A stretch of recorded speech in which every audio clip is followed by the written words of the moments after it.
Top 8 almost always contains some of the most intense and most enjoyable sets at every major Melee event due to the fact that the players that are talented enough to make it there are playing at an insanely high skill level. So let's take a look at the data from every top 8 set from Genesis 4 all the way to Genesis 5 at events that at least had 5 of the top 6 in attendance to see if we can synthesize any interesting or useful information from these high intensity Melee matches. Let's first take a look at some information that will be useful to anyone who plays Fantasy Smash, the data behind the 4 bonus questions that you were prompted with. The first of these questions is how many games will be played in Grand Finals.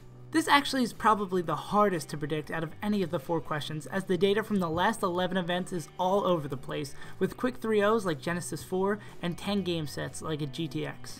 What is useful from this chart is that we can see a majority of the events did not have a bracket reset. So when choosing an answer, look at the projected Grand Finals and choose either 3, 4, or 5 unless you're expecting the bracket to be volatile. Next up, will there be a 4 stock in top 8? On the flip side, this is one of the easiest of the 4 to advise upon, as there's only been 4 stocks at these 11 events.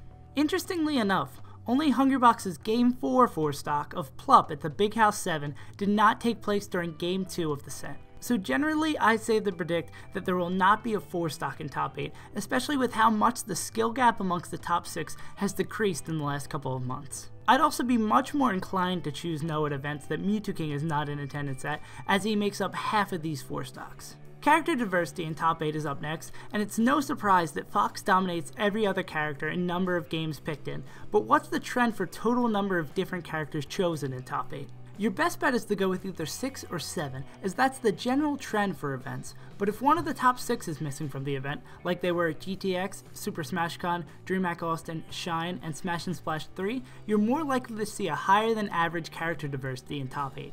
Lastly, we have the most interesting question out of the 4. How many games will be played on Battlefield in top 8? And surprisingly, the data is not nearly as volatile as you would expect.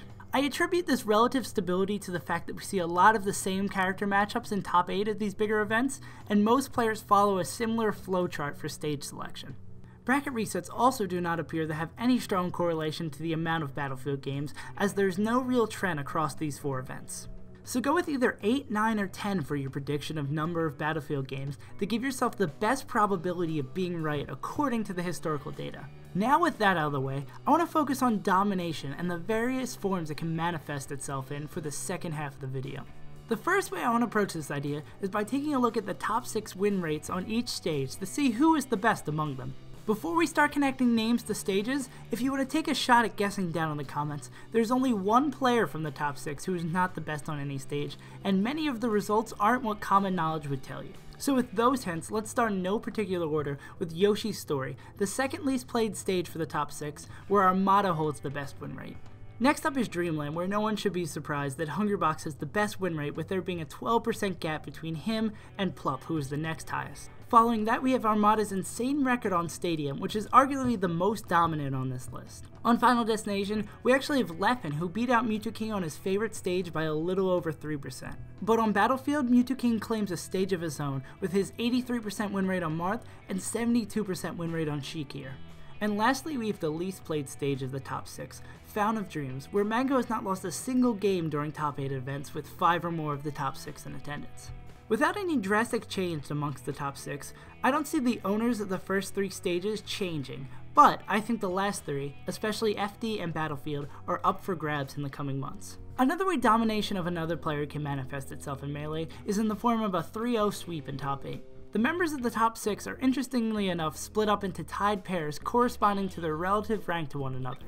Zane also is the only player outside the top 20 on the list, with his 3-0 of SVAT during his amazing run at Super Smash Con. And a variety of players have been on the receiving end of a 3-0 across the past year, but none more than Plup, who has received 1 from Mango and Mewtwo and 3 from Hungrybox. Lastly, in the same realm, we have when a player loses the first 2 games, but comes back and wins 3 straight, which is commonly referred to as a reverse 3-0, and shows the insane level of resilience that some of these top players have. Reverse 3-0s were less common than 4 stocks this year, with there being only 3 instances occurring in top 8. The most infamous of the three is easily Leffen's reverse 3-0 of Mango at Smash and Splash 3, where Mango gave Leffen a homie stock in Game 3, which gave Leffen the opening he needed to win the set. To finish off this video, let's take a look at our last example of domination, character win rates for characters who have appeared in at least 10 games in top 8. And despite Hungrybox's recent domination at the highest level of Melee, Peach sits with the highest character win rate in top 8. This is most likely because Armada only brings out his Fox for more difficult players like Hungrybox, so his Peach is more likely to win. It's also surprising to see Marth so far down on this list,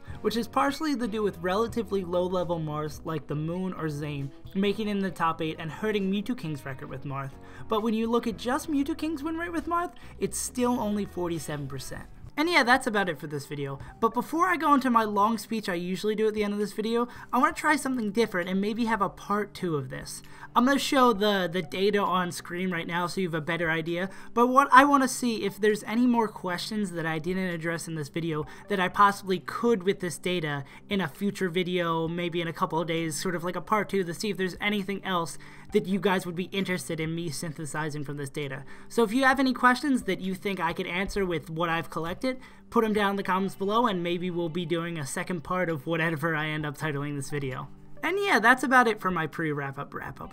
I would love to hear also down in the comments how you guys feel about these more database videos as opposed to the more story. And I guess this is more analysis, but I usually do more like, I don't want to say it more based on feeling, but I guess it's more like storytelling than data analysis, which I originally started out doing, but this is kind of like a throwback just because of how slow these months are with Melee. But I'd love to hear what you guys think about this in retrospect to like a Rising Player Spotlight or storylines to look out for. Storylines to look out for is probably a bad example because I can only do those when big events are coming up, but you guys understand nonetheless. And like always, follow me on Twitter at SaveAsUntitled if you want previews of videos, want to know when my stuff's coming out, yada yada yada.